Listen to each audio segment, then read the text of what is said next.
Today I'll be talking about Sudou, this guy who at the beginning of Classroom of the Elite was very immature, refusing to introduce himself on the first day of class, saying it was childish, and then spending his class points on trivial things. Later, even after being given the questions for an exam in advance, he was the only one in the class to fail, forcing Horikita and Ayanokoji to spend 50,000 points each to save him from expulsion. Sometime later, Sudou got into a fight with some students of Class C. He overpowered them, which caused them to file a complaint against him, which again could possibly lead to his expulsion. However, he was saved once again by Horikita and Ayanokoji. You just don't learn, do you? So up to this point we have a guy who has a very bad temper, is bad at academics, and is basically a jerk. But all that changes little by little, until Sudou becomes one of the characters with the best character development in Classroom of the Elite. It all started during the cruise in Season 1 when he asked Kiyotaka over Suzune's first name and after learning it, blushed while saying her name repeatedly, showing us that he's in love with her. It all started here because it was Horikita who triggered Sudou's character development. After this, we got to the sports festival, where Sudou, after feeling that his classmates did not appreciate his efforts, punched Hirata and left, refusing to continue participating.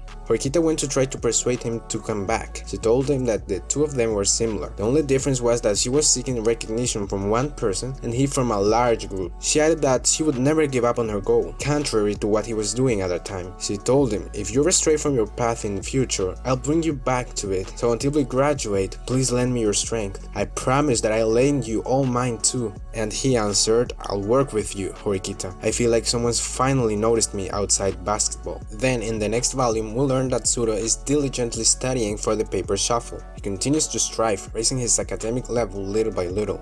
When our protagonists advance to the second year of high school and the overall abilities app is added, Sudou has the following stats: academic ability 20, adaptability 40, physical ability 96, social contribution 19, overall 47.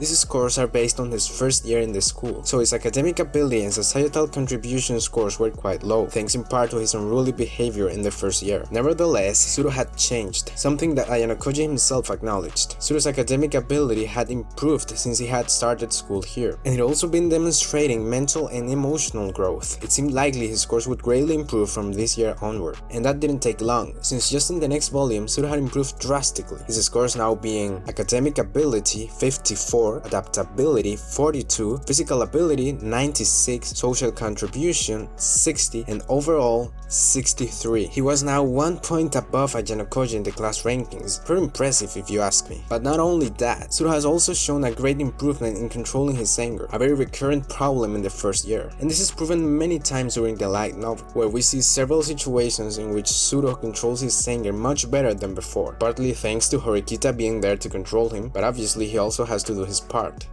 Now, I'm certain that most of us thought, yeah, very impressive Sudou, but what if, despite all your efforts, Horikita still doesn't like you? What happens then? Ayanokoji asked Sudou this same question in volume 12, and he replied that giving up on studying or going on a rampage if he gets rejected would be super lame, and he definitely doesn't want to do that. So it looks like he won't give up no matter what. But as Ayanokoji said, it's one thing what he says now and another what he actually does if he ends up being rejected. In any case, we may soon see what Sudou will do, because everything seems to indicate that he will confess to Horikita in the next volume coming out very soon. Will his confession be accepted by Horikita? Or the most likely option, will he be rejected, which will further contribute to his development? We have to wait and see how this great character continues to develop.